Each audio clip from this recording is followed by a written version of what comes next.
زندگی تو ساری ہی قیمتی ہے، ایک ایک لمحہ زندگی کا قیمتی ہے، ایک ایک سیکنڈ، ایک ایک منٹ، ایک ایک گھنٹہ، ہفتہ، مہینہ، سال، ہر لمحہ، ہر سانس قیمتی ہے۔ البتہ کچھ اوقات کو اللہ نے بہت قیمتی بنا دیا، جیسے دنیا کے اندر بہت ساری چیزیں ہیں، ساری قیمتی ہیں۔ چاندی کی اپنی قیمت ہے، سونے کی اس سے زیادہ قیمت ہے، پلاٹینم کی قیمت ہے، اور ہیرے جواہرات ہیں۔ اب اس میں بھی کوہ نور کا ہیرا ہے، اس میں یاقوت ہے، اس میں زبرجد ہے، اس میں کئی قسمیں ہیں، ایسی قسمیں ہیں جو ہمیں پتہ بھی نہیں ہوں گی۔ وہ ساری دنیا کی اشیاء ہیں، لیکن بعضی اشیاء اور ساری مٹی سے بنی ہیں۔ بعضوں کو اللہ نے بہت قیمت دے دی، بعضوں کو اللہ نے زیادہ قیمت نہیں دی۔ تو ذی الحج کا مہینہ شروع ہونے والا ہے۔ ذی الحج سے پہلے ذی قعد ہے، وہ بھی اشہر حرم میں ہے، یعنی وہ مہینے جو بہت زیادہ حرمت، بہت زیادہ عظمت والے ہیں۔ اور اس سے پہلے شوال ہے، جی یکم شوال کو عید گزری، اس سے پیچھے رمضان ہے، اس سے پیچھے شعبان ہے، اس سے پیچھے رجب ہے۔ رجب بھی اشہر حرم میں ہے، یعنی جو 4 مہینے عظمتوں والے ہیں، ایک رجب بھی ہے ان میں۔ اللہ کے نبی کے بعض ارشادات کے مطابق رجب، اللہ کے نبی نے فرمایا رجب میری امت کا مہینہ ہے، فرمایا شعبان میرا مہینہ ہے، اور فرمایا رمضان اللہ کا مہینہ ہے۔ تو اس کے بعد شوال ہے، ذی قعد ہے۔ ذی قعد سے حج کی تیاریاں، حج کی آوازیں، قربانی کی تیاریاں، قربانی کی آوازیں۔ چنانچہ فلائٹیں جا رہی ہیں، حاجی وہاں پہنچ رہے ہیں، اور جناب منا میں خیمے سج گئے، اور جناب عرفات کا میدان تیار ہو چکا، مزدلفہ تیار ہو چکا، ہر چیز جو ہے وہاں حج کے لیے اس کی تیاری ہو رہی ہے۔ ذی الحج کے مہینے کی بہت ساری فضیلتیں ہیں۔ جو پہلے اس کے 9 دن ہیں، وہ پہلے 9 دنوں کی بہت فضیلت ہے۔ ایک تو یہ ہے کہ یہ اشہر حرم میں ہے، یعنی وہ مہینے جو بہت زیادہ عزت اور عظمت والے ہیں، اور جن میں لڑائی جھگڑا، فساد، قتل و غارت گری، چوری ڈکیتی، ہر قسم کا گناہ، وہ بہت سخت اس کا عذاب ہے اور اس کا عقاب ہے۔ اگر ان مہینوں میں عبادت کرنے کی بہت زیادہ فضیلت ہے، تو ان مہینوں کی بے ادبی، بے احترامی، اور ان میں گناہ کرنے کا گناہ بھی، عقاب بھی، اور عذاب بھی، اور وبال بھی بہت زیادہ ہے۔ اس مہینے کے پہلے 10 دنوں میں جو اعمال کیے جائیں، ان اعمال کا اگر بقیہ ایام کے مقابلے سے بقیہ ایام کے ساتھ مقابلہ کیا جائے، تو ان ایام میں کیے جانے والے نیک اعمال کا اجر بہت زیادہ ہے۔ نبی کریم صلی اللہ علیہ وسلم نے خود ارشاد فرمایا کہ عشرہ ذی الحج میں کیے جانے والے نیک اعمال اللہ کے ہاں بقیہ ایام کی مناسبت سے زیادہ فضیلت والے ہیں۔ چنانچہ صحابہ اکرام رضوان اللہ تعالیٰ علیہ مجمعین نے پوچھا، اللہ کے نبی جہاد سے بھی افضل ہے؟ تو آپ نے فرمایا کہ ہاں، جہاد سے بھی افضل ہے، اللہ ہے کہ کوئی شخص اللہ کے راستے میں اپنے مال اور اپنی جان کے ساتھ گیا اور پھر واپس نہ آیا، یعنی شہید ہو گیا، تو پھر اس کا مرتبہ، اس کی فضیلت بہت زیادہ ہے۔ اور ان 10 دنوں میں سبحان اللہ، الحمدللہ، لا الہ الا اللہ، اللہ اکبر، یہ کثرت کے ساتھ پڑھنا بہت زیادہ فضیلت رکھتا ہے۔ اور آپ علیہ الصلوۃ والسلام نے ان دنوں میں تسبیح، تحمید، تکبیر اور تحلیل، تسبیح یعنی سبحان اللہ کہنا، تحمید یعنی الحمدللہ کہنا، تکبیر یعنی اللہ اکبر کہنا، تحلیل یعنی لا الہ الا اللہ کہنا، اس کا بہت اجر ہے، اس کا اہتمام کیا جائے۔ اور ایک فضیلت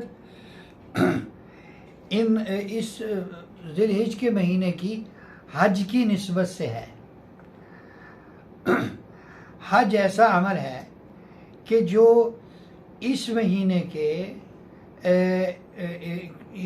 کے مخصوص دنوں میں ہی ہوگا۔ حج کا جو رکن اعظم ہے وہ یوم عرفہ ہے، اور وہ یوم عرفہ یعنی 9 ذی الحج ہے۔ سعودیہ میں جب 9 ذی الحج ہوگی تو حج اس دن ہوگا۔ باقی دن بھی عرفات کا میدان وہاں ہے، باقی سال بھی عرفات کا میدان وہاں ہے، آپ چلے جائیں تو کوئی ثواب نہیں ہے۔ ممکن ہے کچھ جانے کا کوئی ثواب مل جائے ہے، لیکن یہ کہیں آتا نہیں ہے۔ آج کے دن یعنی حج کے دن 9 ذی الحج کو، عرفہ کے دن، اگر کوئی عرفہ نہیں گیا تو اس کا تو حج ہی نہیں ہوگا۔ اور حج کا سفر بھی عجیب و غریب سفر ہے، عشق اور محبت کا سفر ہے، اور اللہ تعالیٰ کے سامنے اللہ سے اپنی محبت اور اللہ سے اپنے عشق کو ظاہر کرنے کا مہینہ ہے۔ اللہ ہمیں بار بار مقبول اور باادب حج اور عمرے بار بار نصیب فرمائیں۔ تو بیت اللہ کا طواف کرنا، بھائی صفا مروہ کی سعی کرنا، کہیں آہستہ آہستہ چلنا، کہیں بھاگنا، اس کے بعد جناب سر مڈانا، پھر اس کے بعد جناب عمرہ پورا کر کے اور پھر جناب پھر حلال ہو جانا اور اپنے کپڑے پہن لینا، پھر ایام حج میں پھر جناب جا کر دوبارہ سے احرام باندھنا، منا جانا، اور جناب پھر وہاں سے عرفات جانا، وہاں سے پھر مزدلفہ آنا، پھر منا آنا، پھر جمرات کی رمی کرنا۔ اور یہ کہتے ہیں شیطان کو کنکریاں مار رہے ہیں، بھی کہاں شیطان ہے؟ لیکن اللہ کا حکم ہے، اور ہم اللہ کے سامنے پیش ہوتے ہیں، اس کا اظہار کرتے ہیں کہ یا اللہ ہمیں سمجھ میں آئے یا نہ آئے، کہ اس کو پتھر مار رہے ہیں، پتھر کو پتھر مار رہے ہیں، پتھر کا ایک کنکریٹ کا ایک ستون بنا ہوا ہے، اس کو پتھر مار رہے ہیں، شیطان کو پتھر مار رہے ہیں، یا اللہ آپ کا حکم ہے، ہم کریں گے۔ اور اینٹوں سے اور کنکریٹ سے بنی ہوئی 4 دیواری بیت اللہ، یا اللہ تو نے کہا ہے اس کا طواف کرو، ہم کریں گے۔ صفا مروہ کی سعی کرنے کا آپ نے کہا، ہم کریں گے۔ آپ نے کہا سر مڈانے کا، ہم سر مڈائیں گے۔